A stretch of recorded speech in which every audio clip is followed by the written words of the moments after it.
আগের দিন কমেন্টে টপিক দেওয়া হয়েছিল বাঙালি। আজকে বাঙালিদের নেই আমার কবিতার লাইন। হ্যান্ডশেক যাদের ধর্মে নেই, আলিঙ্গন মধুর, ইলিশ মাছ ছাড়া যাদের জমে না বর্ষার দুপুর। আপ্যায়নে কমতি নেই, ধনী হোক বা গরিব, খেতে খাওয়াতে ভালোবাসে, এটাই বাঙালিদের নীতি। বিকেল হলে বৈঠক বসা, সঙ্গে চায়ের কাপ, কিশোর হেমন্তের গান ছাড়া দুর্গাপুজো পায় না প্রাণ। 12 মাস জুড়ে যাদের উৎসব সারা বছর, খাসির মাংস সাদা ভাতে শুরু হয় তাদের নতুন বছর। মান্নাদের কফি হাউস, উত্তম সুচিত্রার ছবি, যতই ইংলিশ বলি কেন রবি ঠাকুরই বাঙালিদের শ্রেষ্ঠ কবি। সন্ধ্যাবেলা প্রদীপ দেয়া, লক্ষ্মী পুজোর আলপনা, মোহনবাগান ইস্টবেঙ্গলে চলবে চিরকাল জল্পনা।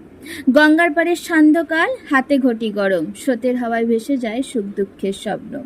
বাঙালির বাংলা ভাষা খাঁটি মধুর চেয়েও মিষ্টি, যতই হিন্দি ইংলিশ বলি আমরা এই ভাষাতেই খুশি। নেক্সট কবিতার টপিক কি হবে সেটা কমেন্টে জানাবেন, আর ভালো লাগলে অবশ্যই লাইক করবেন।